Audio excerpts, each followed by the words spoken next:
Here are a few of the dumbest way to bribe people.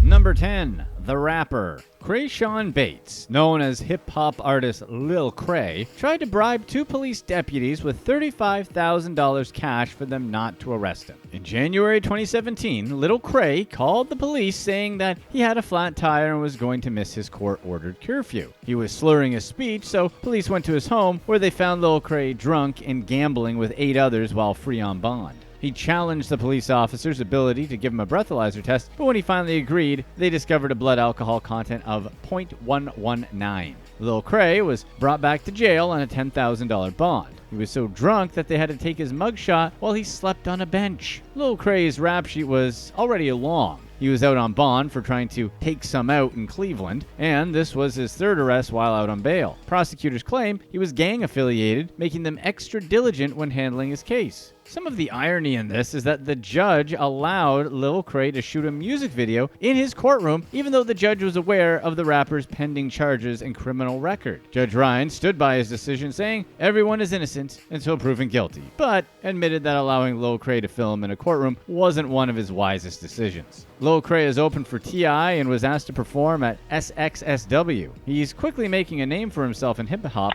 but not making the best impression on law enforcement. Number 9. La Mexicana. Lorena Aguirre proved there are many ways to become internet famous after crashing into several parked cars in Guanajuato, Mexico. Still tipsy from her drunk driving spree, officers had to hold her up while walking her away from the scene of the accident. Her arrest, however, gave her 200,000 followers on social media, a new internet identity, and even a mobile game, and it cost her about $5.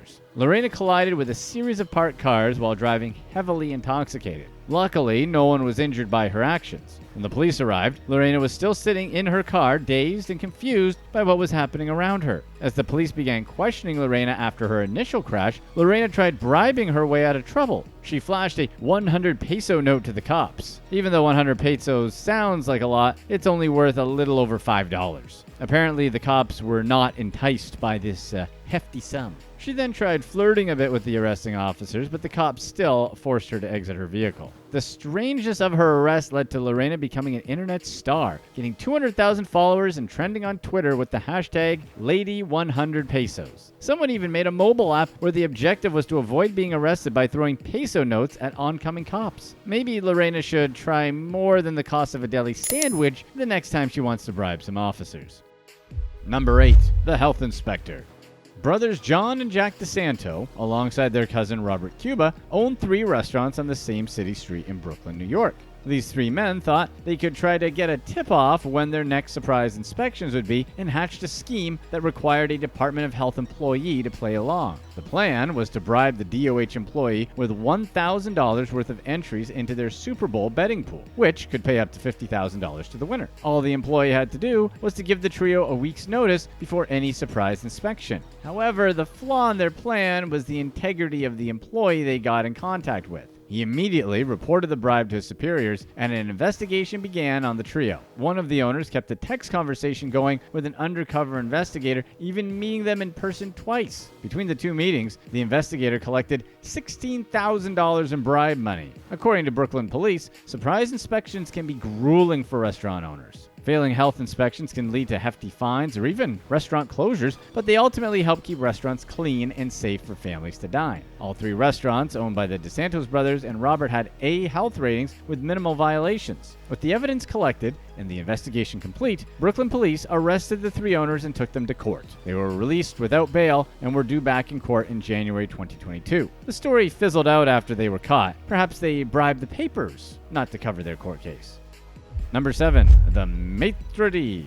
Restaurant owners and staff members discovered last summer that bribes can come in many different shapes and sizes, especially in Southampton, New York. As COVID restrictions began to lift, there was a surge in restaurant attendance and reservation lists were flooded. Mitch Modell, former CEO of Modell's Sporting Goods, tried to get a table at 75 Main, a high-end restaurant in Southampton. The bar was full to the brim and wait times for a table stood at 2 hours. Mitch began to hand out tips to the hosts and servers, hoping hoping to boost his spot on the wait list. He ended up handing out hundreds of dollars to no avail until offering to cover the bill of 2 women landing him a spot at their table. He joined their party along with 5 of his friends, leaving a sea of angry diners in the line behind them. Reservation lists have become a battlefield as guests are giving high-end bribes to staff members to guarantee their spots or move up their reservation dates. These bribes include NASCAR tickets, helicopter rides, flights in private planes, boat trips, and concert tickets. Some guests even bring envelopes full of cash to bribe the staff.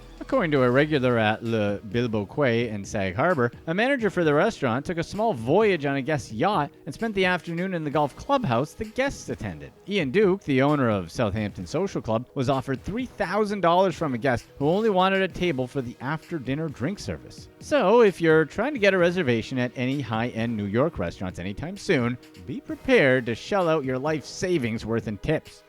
Number 6. The Landlord.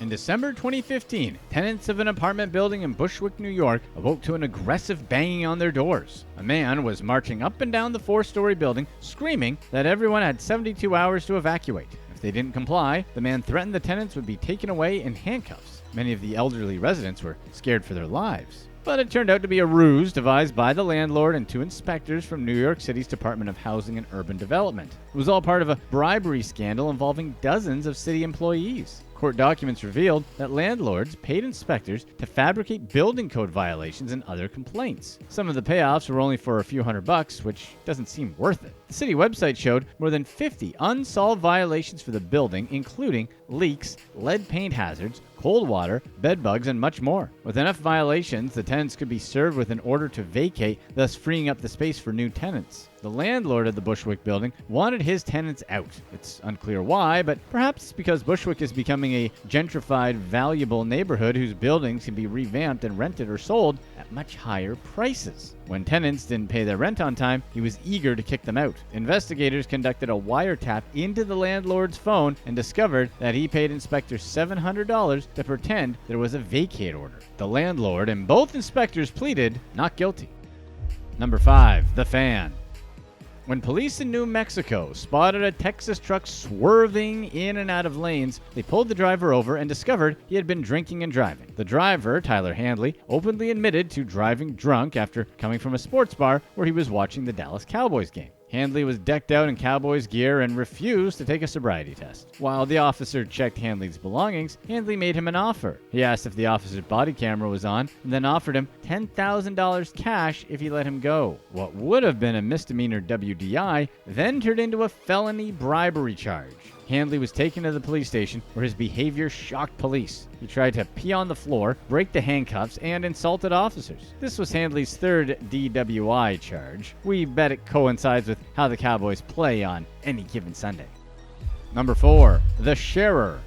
In another shocking police bribery case, one man tried to get out of a DUI by offering the police officer a beer. Lazaro Hernandez was pulled over at around 3 a.m. for trying to pass an officer who was directing traffic near an accident. Hernandez said he thought the traffic officer was waving him through when he passed. When he was pulled over at a traffic stop, police officers smelled alcohol on his breath and administered a field sobriety test. Hernandez defended himself, saying that he had a drink 13 hours before. He got increasingly more upset as he performed poorly in the sobriety test and eventually refused to do the walking portion. The officer placed him under arrest for a DUI. While sitting in the back of the patrol car, he tried to hand the officer a beer, and when that didn't work, $400 cash. He was trying to negotiate the impending DUI charge to super speeding. The officer refused the bribe and took Hernandez to the county jail, where he was charged with driving under the influence, bribery, open container, reckless driving, and failure to obey authorized persons directing traffic.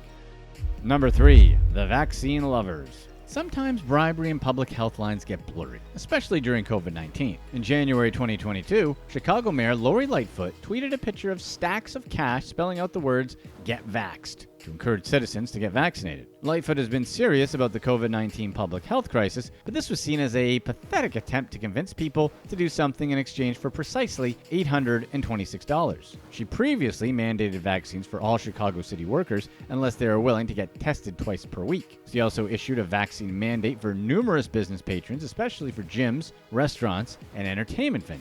She threatened to shut down businesses that did not enforce the vaccine mandate for their customers. But this recent tweet was met with laughter rather than respect. But Lightfoot isn't the only one to incentivize people to get vaccinated. Many states offered jackpots and grand prizes in the millions of dollars for people who got the COVID vaccine. Private companies got on the bandwagon as well, with Krispy Kreme offering free donuts to vaccinated patrons and Uber and Lyft offering free rides to people on their way to get the shot. But for some people, it'll take a lot more than $826 to get the jab. Number 2. The Philosopher. Florida police charged Ariel Engert, a philosophy student at the University of Florida, with driving under the influence of drug charges after she was pulled over for weaving her car around Clearwater, Florida, early in the morning. Ariel failed several field sobriety tests, and the police found that her blood alcohol content was over double the legal limit for being behind the wheel. The police arrested her when they discovered a small amount of drugs in her purse, adding possession to the charge. Once at the county jail, Ariel was determined to bribe her way out of the misdemeanors. She offered Deputy Brian Sudbrink certain adult favors if he'd dismiss the charges and let her go. The offer gave Ariel her first bribery charge. While in county jail, the police discovered another small bag of narcotics tucked into Ariel's bra, giving her 2 more felony charges for possession and bringing illegal substances into a detention facility. She then made 2 more attempts to bribe the police to let her go, making the same offer to Munoz and Biddle's deputies. 2 bribery charges later, Ariel was freed from custody after posting a $5,000 bond. In the end, Ariel racked up a DUI charge, marijuana possession, narcotics transport into the county jail, and 3 different bribery charges to add to her criminal record. This wasn't her first charge for drunk driving and possession, according to police records, so it's probably safe to say it won't be her last time being charged either. Number 1. The Restaurateur. Apparently, Ann Pizitz missed all those roadside billboards warning about the dangers of drinking and driving. Police caught up with Ann on August 3, 2019, but what should have been a misdemeanor turned into a felony and a much higher penalty to pay. Starting as a food truck and growing to a franchise, Ann co-founded Melt, a grilled cheese restaurant with several locations in Alabama. A concerned citizen called the police complaining about a reckless driver. When the police arrived to investigate, they found Ann in her black Mercedes driving rather erratically. They pulled her over to find her texting and reeking of alcohol. She failed several field sobriety tests and refused to take a breathalyzer. Now, this would be a pretty run-of-the-mill DUI charge. However, once Ann arrived at the Madison County Jail, she made one last attempt to get out of trouble. She offered one of the officers $1,000 to forget this happened and let her walk, even threatening the stability of the officer's position as a public servant. The grilled cheese queen of Alabama thought she had some pull in local government. The bribe upped the ante, although she was heavily intoxicated when she made the offer. Unfortunately for Ann, the officer she bribed had his body cam rolling, capturing the whole thing on camera. According to jail records, the attempted bribe raised her bail to $6,000. Unable to pay up, she spent the night in jail. Moral of the story? When billboards tell you not to drink and drive, listen. Click here to watch one of these next videos. And let us know in the comment section how much you think is appropriate to tip when it comes to getting in clubs and restaurants.